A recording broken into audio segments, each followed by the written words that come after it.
નમસ્કાર મિત્રો, મારી આ સુપરસ્ટાર દેશપ્રેમી ચેનલમાં મારા દરેક મિત્રોનું હું દિલથી સ્વાગત કરું છું.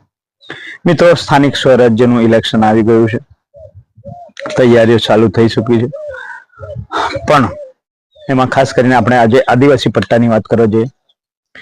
આદિવાસી વિસ્તારમાં જેવી રીતે ડેડિયાપાડાના ધારાસભ્ય ચૈત્ર વસાવાજી પ્રચાર કરી રહ્યા છે, એમની સભાઓ યોજાઈ રહી છે, એ જોઈને તો એવું લાગે છે કે જે આદિવાસી પટ્ટાઓ છે ને ત્યાં આમ આદમી પાર્ટી ખૂબ જ પ્રભાવશાળી દેખાવ કરશે. પણ ક્યારે કરશે એ લઈને આપણે ચર્ચાઓ કરીએ છીએ. મિત્રો, ચૈત્ર વસાવાજીની લોકપ્રિયતા ખૂબ જ છે, એ આપણે માનીએ છીએ. આદિવાસીઓના દિલમાં રહે છે, આદિવાસીઓનો ભરોસો, આદિવાસીઓનો પ્રેમ એમના સાથે છે. પણ મિત્રો, જે સ્થાનિક ઉમેદવાર છે, જે તાલુકા સભ્ય હોય, તાલુકા પંચાયતના ઉમેદવાર હોય, જિલ્લા પંચાયતના ઉમેદવાર હોય, ખાસ કરીને એ લોકો કેવા છે, એમનો દેખાવ, એમનો પ્રભાવ લોકોની દ્રષ્ટિએ, લોકો એમની દ્રષ્ટિએ એ ઉમેદવારનો કઈ રીતના જોવે છે, એ ખૂબ મહત્વપૂર્ણ મુદ્દો છે. કેમ કે આ તાલુકા પંચાયત અને જિલ્લા પંચાયત એક એવું ઇલેક્શન છે મિત્રો, કે જે પાર્ટીને જોઈને લોકો વોટ તો કરે છે, પણ જે જીતવા માટે વોટ જોઈએ છે ને, એ આપણા પોતાના, એટલે આપણું વ્યક્તિત્વ આપણને અપાવે છે. મિત્રો, જો કદાચ આપણો વ્યવહાર સારો હોય, લોકો આપણને જાણતા હોય, લોકો આપણને વળગતા હોય, લોકો આપણને માન સન્માન આપતા હોય, અને જો પાર્ટીનું સિમ્બોલ આપણી સાથે હોય, અને ચૈત્ર વસાવાજી જેવા નેતા આપણી પાર્ટીમાં હોય, જેમની લોકપ્રિયતા ગુજરાતમાં એટલી બધી વધી રહી હોય, અત્યારે તમે જુઓ તો માહોલ વાવાઝોડું પણ ચૈત્ર વસાવાજીનું કહી શકો છો, ત્યારે તમને જીતવાથી કોઈ રોકી ન શકે.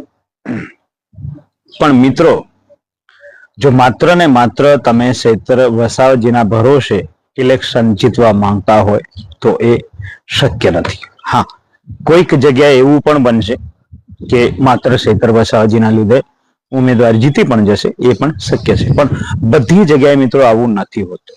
દરેક જગ્યાએ એવું નથી હોતું.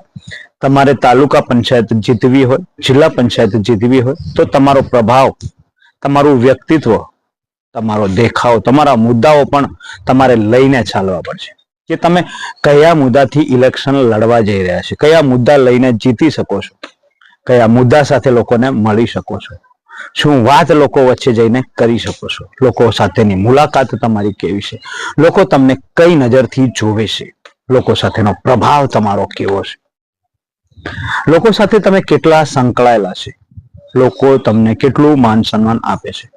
મિત્રો, એવા મિત્રોને હું કહેવા માંગુ છું, જે તાલુકા પંચાયત, જિલ્લા પંચાયત લડે છે, એવા મિત્રોને હું એટલું કહેવા માંગુ છું કે તમે યાર, લોકો શું વિચારી રહ્યા છે, લોકોને શું જોઈએ છે, લોકોનું મંતવ્ય તમારા વિશે શું છે ને, એ જાણવું ખૂબ જરૂરી છે.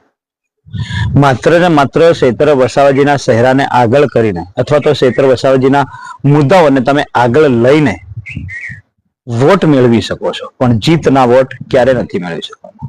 એટલે જેમ બને તેમ લોકપ્રિયતા તમારી પણ બનાવો. જે રીતે ચૈત્ર વસાવાજી લોકપ્રિયતા બનાવી છે, એ રીતે તમે પણ લોકપ્રિયતા બનાવો. એ કોઈ પણ પાર્ટીના હતા એવું નથી. આ વાત આપણે કરી છે તાલુકા પંચાયત ને જિલ્લા પંચાયત લડવા માંગતા ઉમેદવારને. તો જે આમ આદમી પાર્ટીના ઉમેદવારો છે ને, એ લોકો ચૈત્ર વસાવાજીના મુદ્દાને લઈને અથવા તો એમના ચહેરાને આગળ કરીને જીતવા માંગે છે.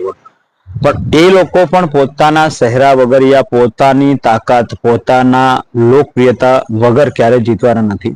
જીત માટેના વોટ પોતાના છે. તેવી જ રીતે કોંગ્રેસ પાર્ટીમાં જો તમે લડતા હોય તો કોંગ્રેસ પાર્ટીમાં પણ લડતા હોય ને મિત્રો, તો પણ તમે સિમ્બોલ, માત્ર કોંગ્રેસના સિમ્બોલથી જીતવા માંગતા હોય તો એ ક્યારે પણ શક્ય નથી. તમે તમારી તાકાતથી, તમારી લોકપ્રિયતાથી, તમારી જે લોકો પ્રત્યેનો, તમારા પ્રત્યે લોકોનો પ્રેમ કેટલો છે, તમારી પાસે સ્કિલ કેટલી છે, તમારી પાસે મુદ્દા કેટલા છે, એ મહત્વપૂર્ણ છે. એટલે તમે ભારતીય જનતા પાર્ટીના હોય, કોંગ્રેસ પાર્ટીના, અન્ય કોઈ પણ પાર્ટીના ઉમેદવાર હોય, તો મિત્રો જીતવા માટે મહત્વપૂર્ણ ફાળો એ આપણા પોતાના વ્યક્તિત્વનો છે. આપણે પોતે કેટલું લોકોની નજરમાં સારા વ્યક્તિ છે, લોકોને સારી રીતે કઈ રીતે સમજાવી શકીએ, લોકો વચ્ચે જઈને મુદ્દા કેવા મૂકી શકીએ, લોકો આપણને કઈ રીતે સમજે, કયા નજરિયાથી જોવે છે, એ ખૂબ જ મહત્વપૂર્ણ છે દોસ્તો.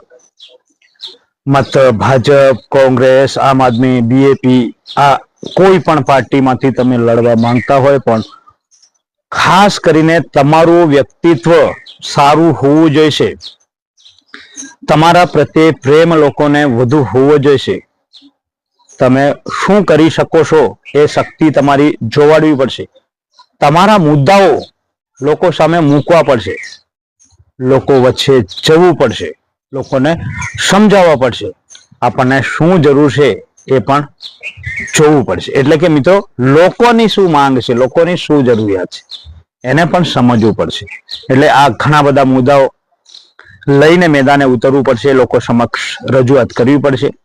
માત્ર ને માત્ર પાર્ટીના સિમ્બોલથી ક્યારે પણ ઉમેદવાર જીતવાનો નથી.